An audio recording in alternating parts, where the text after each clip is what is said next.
Great. Thanks everyone for joining our peptide webinar today. We had a lot of interest in this topic, so I hope you all find this an informative slide deck. I kind of kept this focused on, the main peptides we're using in practice. I have experience with various peptides going back 16 years. The landscape of what's available, as well as studies and anecdotes on what these peptides do for patients, has evolved a lot, particularly in the last 5 or 6 years. So we're kind of drawing on that experience, plus looking at a little bit of science today to see where, peptide therapies might fit in for health, healing, optimization, longevity, et cetera. This is a very big topic. There are many, many peptides out there. Um, so this kind of focuses more on the top five or six that I would say are most often used by clinicians like myself. Uh, Feel free to, put any messages in the chat, and I'll try to look at those messages as I'm going through the talk. Maybe save a little time at the end to go through the chat to see if I can answer your questions. And if I don't have time to answer the questions during this session today, we'll send out an email with responses to those questions. So most of you know us here at BioLounge. We're been in the neighborhood here for about 8 years. So I don't think I need to rehash that. But our clinic is focused on preventative medicine, precision medicine, longevity. We do a lot of work with gut health, functional medicine as well, as many of you know. Let's talk about what peptides are. Essentially, these are strings of amino acids. They're held together by relatively weak bonds. That's why you can't swallow them. They're destroyed by stomach acid. So most peptides, though not all, need to be injected for them to do anything. These are not endocrine hormones. There's not a gland that make peptides, but they're usually made in a cell-to-cell communication pathways in the body, and they're relatively short acting, which also kind of lends to their safety. They're not very long acting in the way that hormone molecules can be. The first peptide that I'd like to talk about today is BPC-157. As you can see from the slide, it's a 15 amino acid sequence. Originally was found in human gastric juice. This is a peptide the body produces. It's kind of on the scene when the body is repairing tissue, a soft tissue, ligaments, tendons, that type of thing. There have been many studies over many years now looking at BPC in humans. This is not an FDA-approved peptide, but we have a lot of studies. We're even to the point now where we have review studies looking at reviews of hundreds of other studies that have been done on BPC.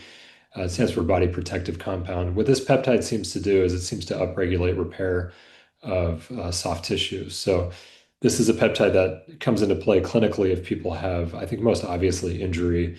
For example, if somebody has a tennis elbow, or if they have a small tear in a rotator cuff, biceps tendon, that type of thing. This is where BPC seems to shine, particularly when used adjunctively with other clinical tools like, physical therapy, shockwave, etc. This peptide has been shown to upregulate growth hormone receptors, so making the growth hormone that you make already work more efficiently. Angioneogenesis kind of refers to the fact that this peptide increases blood vessel growth, basically, which is a key feature of the remodeling that occurs after injury. This peptide is shown to have anti-inflammatory properties. There's animal studies where they injure tissues, like there's a mouse study from, I think, this year where they caused a kind of a brain injury and they injected them with BPC and it sort of reversed the injury. So there are a lot of little studies like that showing how BPC helps repair tissue through various pathways, inflammation, angiogenesis, as I mentioned, and also the upregulation of the actual reparative processes around connective tissue. There's also been some studies on BPC looking at GI health. There's an oral version. BPC actually survives the stomach acid a little bit. So there's some studies looking at BPC's role in helping with leaky gut. And, gut pathologies like ulcerative colitis is really a classic one. You have a lot of kind of perforations in the intestine where there's micro injuries and larger ulcerative injury. BPC has been shown to kind of ameliorate that. So for patients suffering from ulcers, ulcerative colitis, oral BPC is actually a pretty interesting thing. BPC safety is also fairly well established. Some people have concern for safety of peptides, which is well warranted because we don't have, for a lot of these, we don't have the classic, phase 1 through 3 human clinical trials that give us more assurance, in regards to safety endpoints. But BPC has been used in very high doses, 50 times the amount that people are injecting intravenously in human studies, showing good tolerance without side effects. And certainly oral BPC at the doses recommended uh, are more likely than not to be safe. So again, BPC has been used for leaky gut, various gut pathologies, brain. We talked a little bit about that mouse model of brain injury where it was helpful, musculoskeletal health, general wound healing, and organ protection. Now, we can't talk about BPC without also talking about thymosin beta. Thymosin beta is sometimes used adjunctively with BPC for a lot of reasons, which you'll have an appreciation for in a minute. Uh, this combination is sometimes known as the Wolverine stack. I think this was first popularized by Ben Greenfield, 8 or 9 years ago. We use this combo a lot because TB500 does some similar things to BPC, but it also has a stronger anti-inflammatory effect. It is, unlike BPC, which may be a little more effective if you inject it near the target injury, thymosin beta has a systemic anti-inflammatory effect, reduces inflammation by downregulation of NK, nuclear factor kappa beta, which is one of the body's chief pro-inflammatory molecules. This is a 43 amino acid protein present in almost all human cells, promotes migration of endothelial cells, keratinocytes, and myoblasts. They've even done a study post heart attack showing that the cardiac muscles, the myocytes, regenerate more efficiently if TB500 is on board. So thymosin beta 4 is also known as TB500. You'll see those that verbiage kind of used interchangeably. And as you'll notice, the last point on the slide here, it's a systemic effect. So it is not necessary that this molecule goes right adjacent via the injection to the injured tissue. So we like the systemic effect. There's probably synergy with BPC. This combo has been used a long time. Anecdotally, the combo is a little bit understudied, I would say, but our experience using both has been good. And I think mainly where I see thymosin beta 4 is in the synergy, but also helping the inflammatory components of injury and helping healing injury. I talked a little bit about this. Um, Post-procedure recovery, that's an interesting use case for TB500, also for BPC.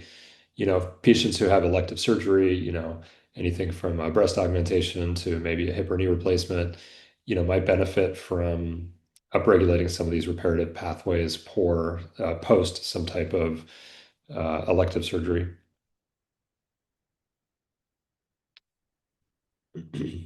This is the, aforementioned Wolverine stack and how some of these things add together in a positive way.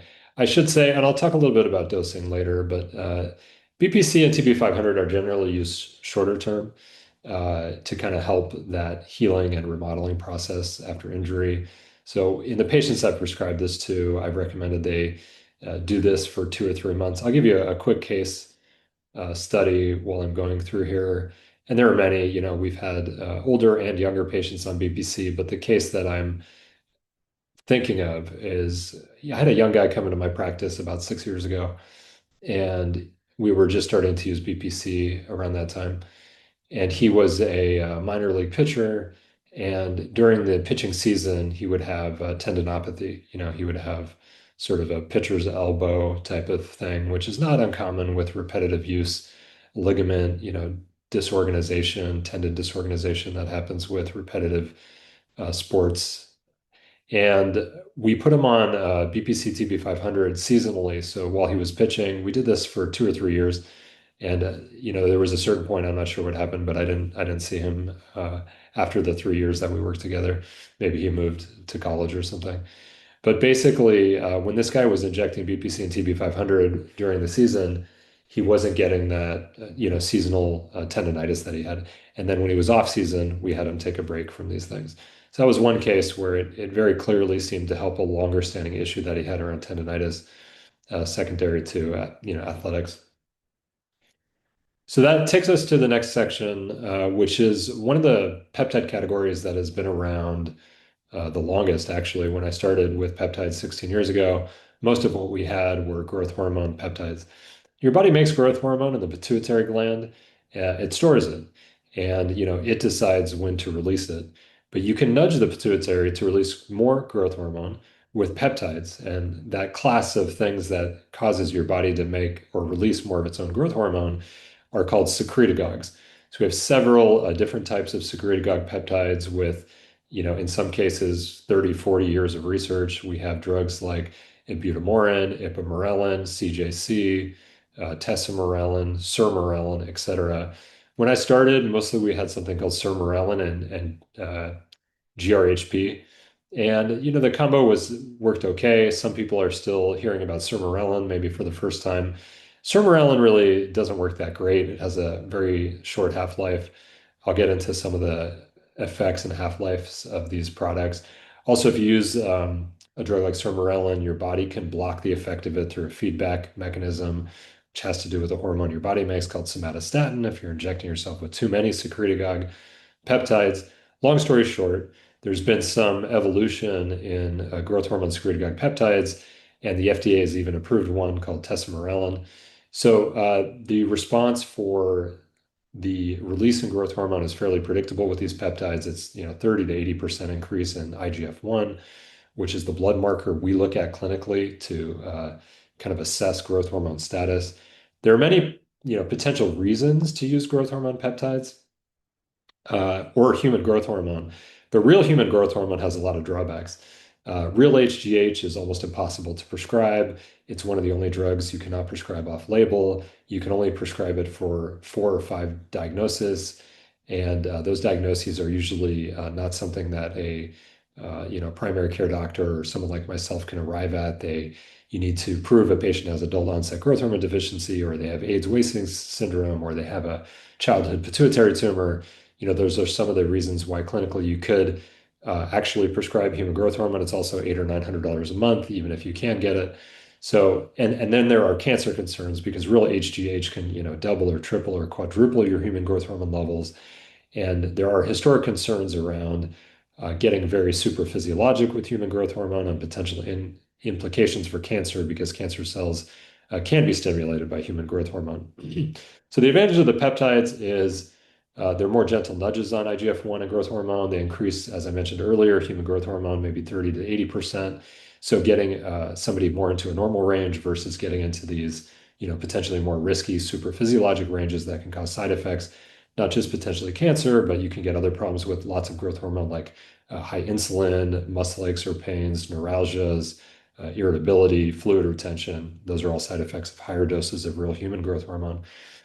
And the other advantage really, there's a wide body of research on these. So we really do have a lot of studies to draw on when it comes to secretagogues. My clinical experience with those goes back 16 years. So I have a lot of, anecdotes here and there of patients using growth hormone. So we can talk about, who might be a candidate or what type of patient might be interested in a growth hormone peptide. It turns out growth hormone does a lot. And especially if somebody's levels are low, they're not likely getting all the physiologic effects of a more normal level of human growth hormone. Growth hormone regulates, your ability to repair, recover from exercise, wound healing. It affects your mood, your ability to burn fat. There's a lot of anecdotes now of people on GLP-1 peptides like tirzepatide, which we can talk a little bit about, or semaglutide or retatrutide, also using growth hormone peptides, especially if they're plateauing or they're not getting the fat burning effects they want with the standalone GLP-1 treatment. Growth hormone has long been and very well known to enhance fat burning.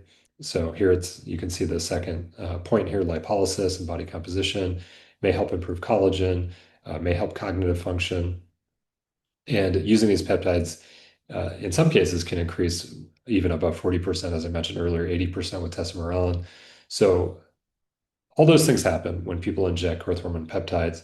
They're a little more cumbersome. Also, the BPC, I forgot to mention, that's usually a 5 to 7 day week injection. So that's a near daily injection of peptide. If you're injecting multiple peptides, this can get, cumbersome really fast. The growth hormone peptides we usually recommend nightly. It has to be injected 2 hours away from food. So most people inject these 5 nights a week before bedtime. CJC1295 is something that's often mixed with a secretagogue peptide called ipamorelin. That combination can further enhance the ability to grow muscle and burn fat. So if we're already thinking about peptides to increase growth hormone and IGF-1, often we're using the stack of ipamorelin with CJC, especially in active patients who are working out. There's a lot of synergy there for muscle strength and growth. You can see here that CJC with ipamorelin amplifies the pulse dose. So a lot of peptides for growth hormone, when you inject them, they cause your pituitary to release like a short-lived pulse of growth hormone, but you can extend that pulse different ways. And one of the ways you can extend that pulse release is by stacking CJC with ipamorelin. So I'd say the CJC with ipamorelin is the most common growth hormone peptide secretagogue that I use in practice. It's predictable, it's economical. There's decent studies on it. There's some synergy, especially for active people. So that's kind of our preference, but we also use tesamorelin, ibutamoren, and more rarely sermorelin because I don't believe it works particularly well. The number one thing almost every patient notices when they inject peptides that increase IGF-1 or growth hormone, almost categorically, and here's one way that I know for sure it's working is growth hormone peptides increase deep wave sleep. So the subjective improvement in sleep is noted by a large percentage of people who are, appropriately dosing growth hormone peptides.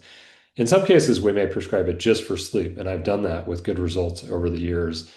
Try a few things first for insomnia, maybe check the patient's IGF-1 level. If we tried some things and their regular growth hormone level is suboptimal, getting them started on a growth hormone secretagogue, and then boom, they're reporting pretty dramatic improvements in sleep. I can think of one patient off the top of my head, mid 50s, 40-year history of insomnia, tried everything you could imagine. Eventually, we got her on a growth hormone peptide, and for the first time in her life, her sleep was dramatically improved. Tesamorelin is sort of the fanciest growth hormone peptide that we have. It is FDA approved. We have, randomized phase 3 controlled trial evidence that it works. It was sort of approved for a lipid dystrophy or this thing that AIDS patients can get when they're on HIV medications causes fat redistribution. This was shown to help with that. And so that led to its conditional approval for that. So tesamorelin, well studied, works great. It's just it's not exorbitantly expensive, but this might run a patient more like $300 a month versus maybe 150 or closer to 100 for the ipamorelin CJC. Ipamorelin, we've already talked about a lot, so there's a little more on the slide here. Talks about how it works in concert with the CJC. You can see the comment there that it significantly enhances slow wave deep sleep, which we see clinically, and a little bit about the cost, which we've already discussed. As I mentioned, this is kind of our preferred growth hormone secretagogue, but we are flexible with some of the other ones, but this is usually where we start.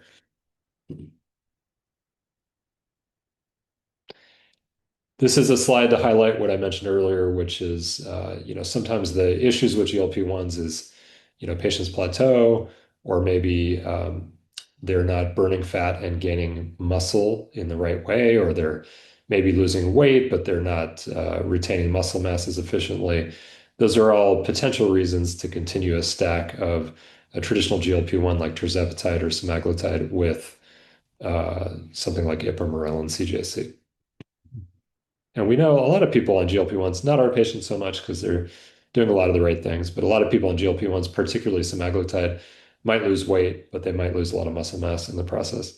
So IGF-1 preserves lean mass via satellite cell activation. There's a direct effect on fat burning or lipolysis. You get better body composition ratios, which is what we want, improved sleep, which obviously helps recovery and everything else.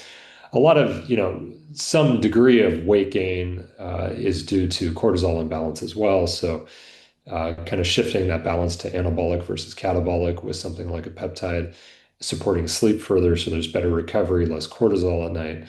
Those are all things that can shift the needle toward a more kind of anabolic, leaner, better body compositional profile if somebody is, stacking a growth hormone peptide with a GLP-1 medication. By the way, this is a hot topic in social media, so if you're on YouTube or Instagram or something, and you type in ipamorelin or tesamorelin, GLP-1, you'll see a lot of influencers promoting this idea. It's an understudied idea, in terms of a clinical trial, giving people both these things, but there's a lot of scientific basis for this combination of ideas being beneficial for body composition.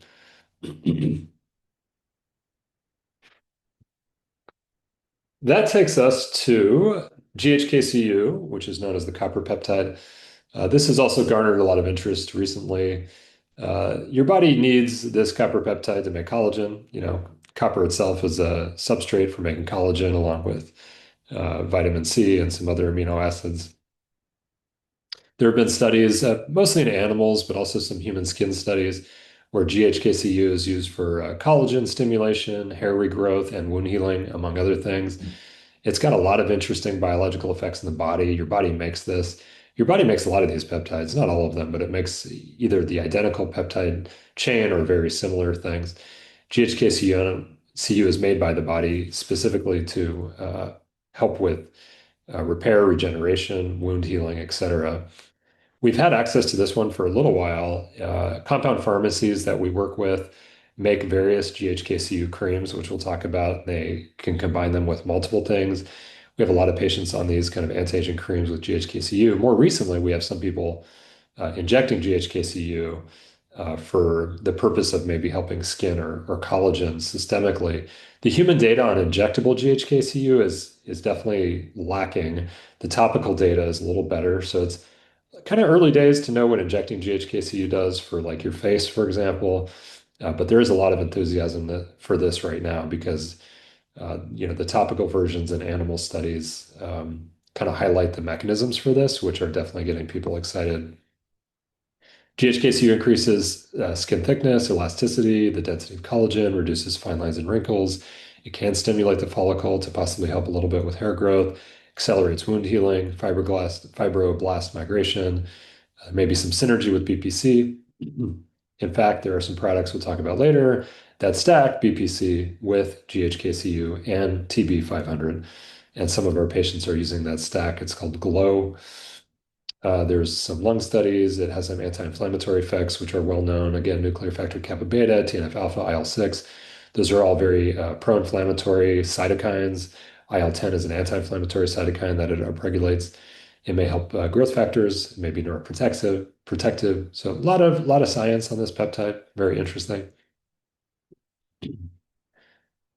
As I mentioned earlier, these can be compounded, and it's not particularly expensive to do so. So in our female patients, we have compounds that include, hyaluronic acid, which helps hydration of the skin, DMAE, which has been studied for decades to help tighten the skin, and Ferment, tretinoin, which is one of the best clinically studied drugs to help collagen. And some people are already on prescription tretinoin products for their skin. Compounders use these in a lot of their skin formulas. For postmenopausal women or perimenopausal, we're often putting hormones into these creams. Estriol is a form of estrogen, which was shown in clinical studies in the mid 90s to get rid of fine lines and wrinkles in postmenopausal women 95% by itself because it helps the hydration piece of the skin. A lot of the fine lines and wrinkles after menopause are due to dehydrated skin because estrogen and water move together in the body.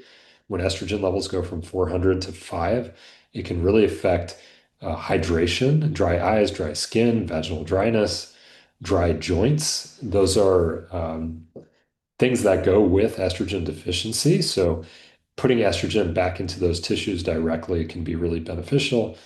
And then the GHKU added to this already very interesting blend may also help itself to stimulate collagen and have some anti-inflammatory effects.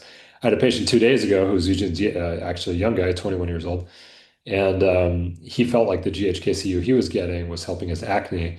and we were trying to figure out maybe a scientific basis for that. And it may have been working on an inflammatory pathway, which is a big part of cystic acne. These creams, by the way, are, probably around $100 or $200 a month, depending on how much you use. One of the compounders that we use a lot has this exact formulation. Uh, that's called South Lake Compounding Pharmacy. These are some of the, dosing on the GHKCU, 1 or 2 milligrams a day. 3 milligrams is kind of what I've seen on the higher end. And then in the topicals, you see anywhere from like 0.2 to 0.5% topical creams, which is 2 to 5 milligrams topical cream.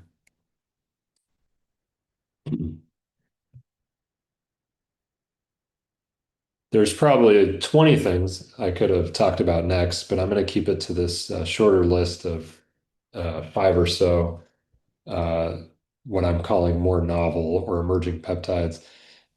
Some of these have been around a while, like PT-141 was actually FDA approved as a drug called Vyleesi for female arousal disorder. There's only been a couple drugs ever invented to improve uh, female arousal or the number of times per month women want to engage in sexual activity.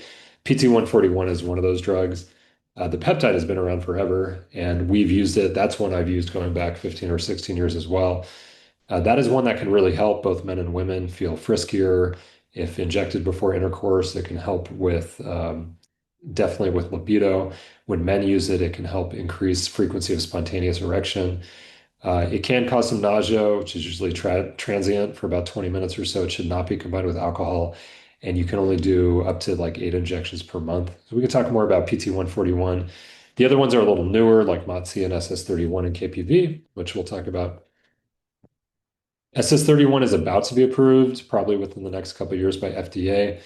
There's been several human clinical trials now with well-known mitochondrial diseases in humans where SS31 very clearly improves mitochondrial function. And there are some diseases where the basis for that disease process is tied to mitochondrial function, and SS31 seems to improve that. So Barth syndrome is one of those diseases where this SS31 peptide has been shown to be a benefit. And this one is looking pretty good for mitochondrial health. And it may be one of the better studied things out there to actually help the mitochondria. Heart failure was another, they did some other studies on SS31. Your heart cells have a lot of mitochondria. So that's why things like CoQ10 and L-carnitine might be good for your heart because there's just so many mitochondria in cardiac myocytes or cardiac heart cells that anything that helps mitochondria is going to probably have a preferential benefit to heart muscle or maybe musculoskeletal cells as well because they're jam-packed with mitochondria as well. So stay tuned to that. SS31 is interesting. In fact, we may not be able to get it anymore because once it gets FDA approved, it might be harder to access through the sort of peptide market pathway. MOTS is another peptide that can increase mitochondria and sort of metabolism in general. I first worked with a patient using this maybe 4 or 5 years ago. This one is also something patients have expressed interest in stacking with GLP-1s, especially if they're plateauing on their dose of semaglutide or tirzepatide. I think the data on SS31 is a little better, but MOTS might enhance, in a general sense, metabolism. So there could be some synergy with GLP-1s. Uh, Definitely less experience with this one, but the science on it is interesting. This is one of the more expensive peptides as well. That's another reason why I haven't used it a lot. This runs patients about $500 a month. The SS31 is probably more in the $100 to $200 a month range if you're wondering about cost. Most of the peptides I've talked about are between 1 and 150 a month, give or take, um, unless I've stated otherwise, like the tesamorelin or MOTS, for example, which are definitely more expensive. Now, KPV came on my radar more recently, maybe a year and a half ago or something. And I found this one to be very interesting because we have a lot of patients with mast cell disease. They have overactivation of histamine, their mast cells are overactive. Oftentimes, they're on drugs to help modulate that, histamine blocking drugs, anti-inflammatory drugs. drugs that stabilize mast cells. They might be on certain types of allergy medications, Claritin, Cromolyn, Ketotifen, Zantac. There's all sorts of things these patients end up on because their immune cells that make histamine are just really way too overactive. And, there hasn't been a whole lot of new stuff for these people in the last 10 or 15 years. And then, we started learning a little bit about KPV, and KPV has the potential to modulate these histamine producing mast cells. And we do have some experience with patients with actual diagnosed mast cell disease who are working with immunologists who are, um, prescribing their mast cell disease drugs, and they're on KPV now, and it looks like it's working, to help reduce their symptoms. It's also been studied for Crohn's disease and ulcerative colitis. So we also know that KPV has a preference for helping the gut as well.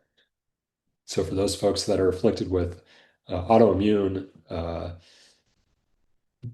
gastrointestinal disease, things like KPV and oral BPC are interesting things to know about and to potentially try. We talked a little bit about oral BPC, but just know that this is pretty widely available now. It's swallowed. The BPC, unlike a lot of other peptides, does survive the stomach acid to some degree. And this one might be useful for certain gut pathologies, especially things like leaky gut. Maybe if somebody has really high lipopolysaccharide levels and you're trying to shore up the gut membrane, they have known peptic ulcer disease, gastritis, ulcerative colitis, damage from NSAIDs like Advil, chronic use of Advil, aspirin, et cetera, that may have trashed their gastric lining. Those are all potential use cases for a trial of oral PPC. We're just coming to the PT-141 slide now, but I talked about it quite a bit already. But just know that this is one of the few FDA-approved peptides, and it is available, and it's fairly economical. It's maybe 90 or $100 a month to try PT-141 if women or men or couples are suffering from intimacy issues, low libido, etc.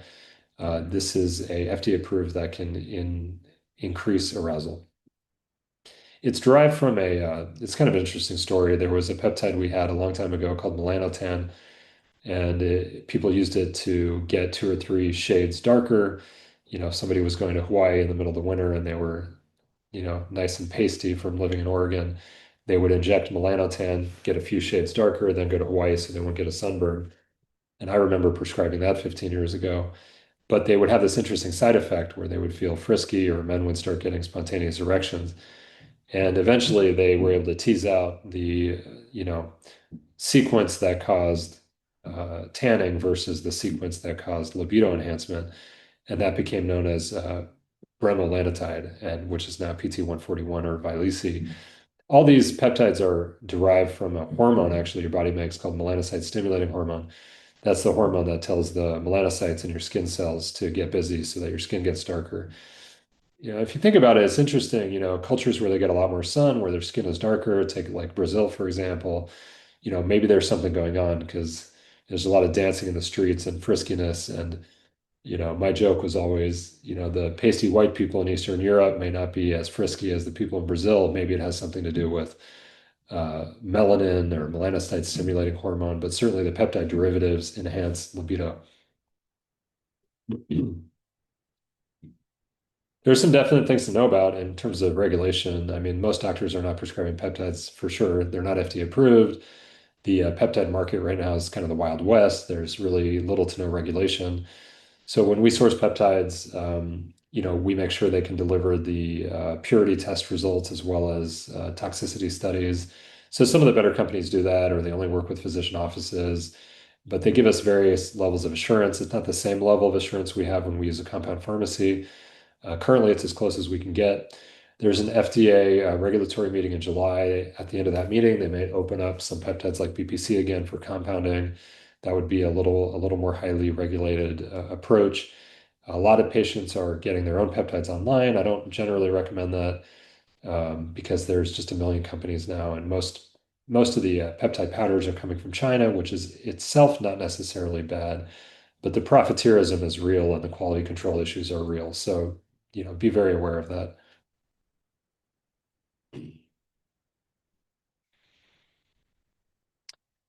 This is kind of our workflow. It's a little bit flexible, but essentially for medical due diligence, if a patient's interested in peptides, we want to have a conversation, make sure it's medically appropriate. There might be some baseline labs to consider, particularly if we're using growth hormone peptides. As always, at BioLounge, we want to, you know, personalize the protocol, make it precise to the patient. So, seeing them for a visit, prescribing the peptide if appropriate, monitoring them appropriately. That's just, good clinical medicine. So that's basically how we do it here, which I think is common sense. Peptides are sometimes shipped to the clinic first so we can train the patient how to inject them, help them mix them in the office.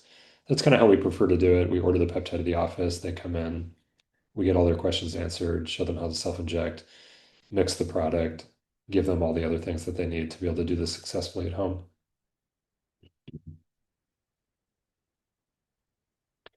Here's a QR code, which I recommend you all take a picture of. This will, help you in regards to next steps after this talk. But, if you're interested in peptides, you can book an appointment with me. You can text or call the office to get into my schedule for further conversation. As I mentioned earlier, you can write specific questions that you have in the chat, and I'll go ahead and glance at those now and see if I can potentially start answering some of those.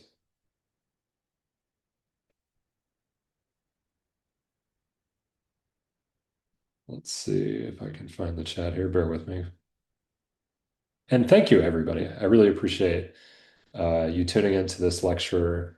I think it's a hot topic, but at least when I'm on social media, I rarely hear, actual medical providers who are prescribing peptides talk about these things, or what I'm hearing is way overhyped or just, crazy stuff. So I hope this helps kind of as a starter conversation for those who are more adept in this area. Maybe it added a little more breadth or science to the conversation.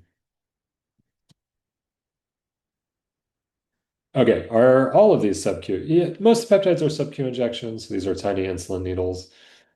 How much is an initial peptide visit? You could text the office, but usually we do this in a 30-minute visit, so it's probably going to be our lowest price point office visit, which is generally somewhere in the 150 to $200 range for a 30 or 40-minute visit. Correct peptide dosage is another question that came in.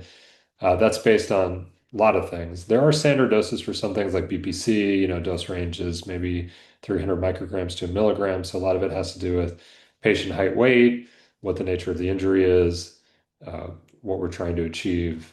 But, some of the protocols are fairly standard. For other things, there's a wider range of what is in the studies in regards to dose. Overdosing with these, I would say, is not very common unless it's mixed incorrectly or the patient is, um, not injecting the right amount. The range that we use, we're working within better studied, safer ranges, generally speaking. Injecting any peptide can cause injection site irritation. That would probably be the number one potential side effect.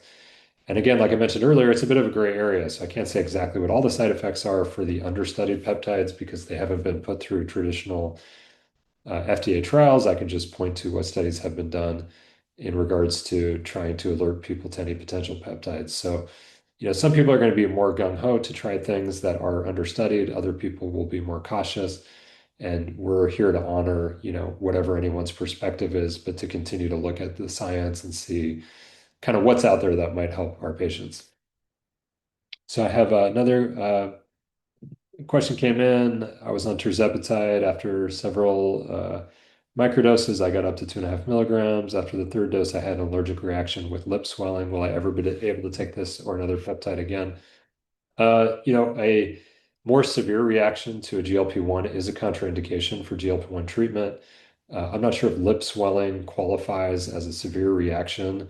So you could be a candidate to try again. Certainly, I would try a different compound pharmacy, and I would probably pre-treat the first dose with Benadryl just to be safe. But you could still be a candidate to retry a peptide. I haven't seen a strong allergic reaction like that yet in my practice. Mostly injection site reactions with GLP-1s, maybe a rash, that type of thing. I haven't seen withdrawal effects from, most of the peptides that I mentioned. Um, Again, I think Peptides are pretty short acting. They don't have very long acting effects in the body. They're out of your system pretty quickly. So getting withdrawal effects from things that have very short half-lives is not common, and it's not something that I've seen, in regards to the peptides that were discussed this afternoon. Are growth hormone peptides a substitute for testosterone? No. Growth hormone peptides don't really increase testosterone. They just increase IGF-1, which is the growth hormone pathway. So you're not really going to see an increase in testosterone or an improvement in testosterone-related symptoms uh, just with a growth hormone peptide. In a sense, they might help a little bit if your deep wave sleep is 5 times better, then maybe your brain is also making more testosterone in the middle of the night. That's possible, but they're not classically, you know, direct cause and effect between taking a growth hormone secretagogue and seeing a, big improvement in circulating testosterone levels. What do you think about peptides from Quicksilver and InfiniWell? InfiniWell is actually a pretty good company. They have some novel ideas, like the way they try to mix peptides so they survive your stomach acid. The problem is we don't know if that works. So it's great on paper that they have these fancy formulas. It is one of the better companies out there, but I don't know if their peptides are getting in the bloodstream because, I can't see a study showing that happened. Quicksilver, same thing. Great company, great idea. Let's make it liposomal because we'll bypass the gut and it'll get absorbed under your tongue. Does it get absorbed under your tongue? I have no idea. It's just, it could. It's an interesting idea. So, without knowing for sure, and given that the injectable peptides not only are more predictable and better studied, but not that much different cost-wise, we go that route.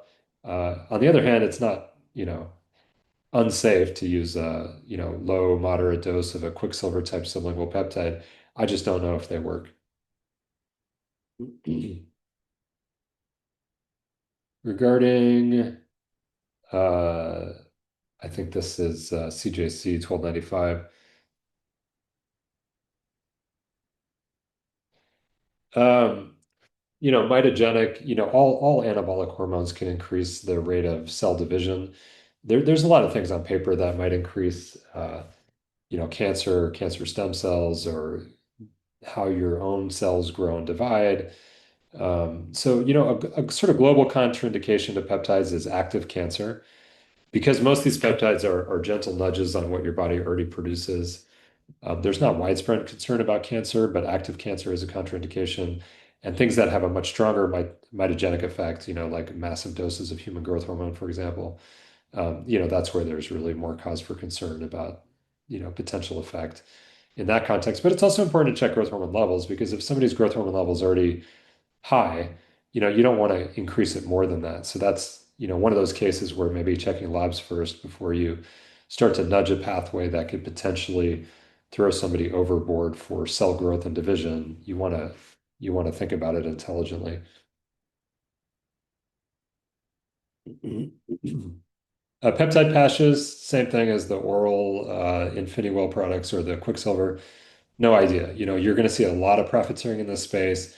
You're going to see all kinds of companies with all kinds of products to give you your peptides. So the question you just have to ask is whatever they're selling proven to do anything or to even get in your bloodstream?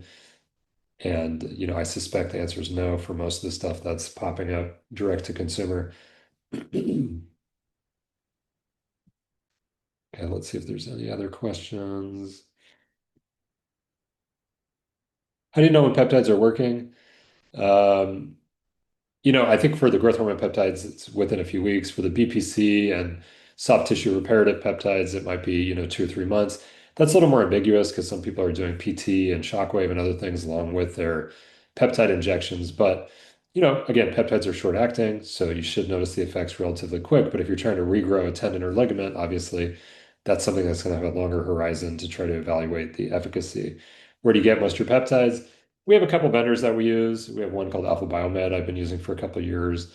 Um, it's a little bit of an ebb and flow thing, but I've had two companies I've worked with pretty stably now for a couple of years, and they've done great. We've had, lots of patients use them, and we're always on the hunt for good, reputable companies that can provide us with the type of quality reports that we're looking for to give us some assurance.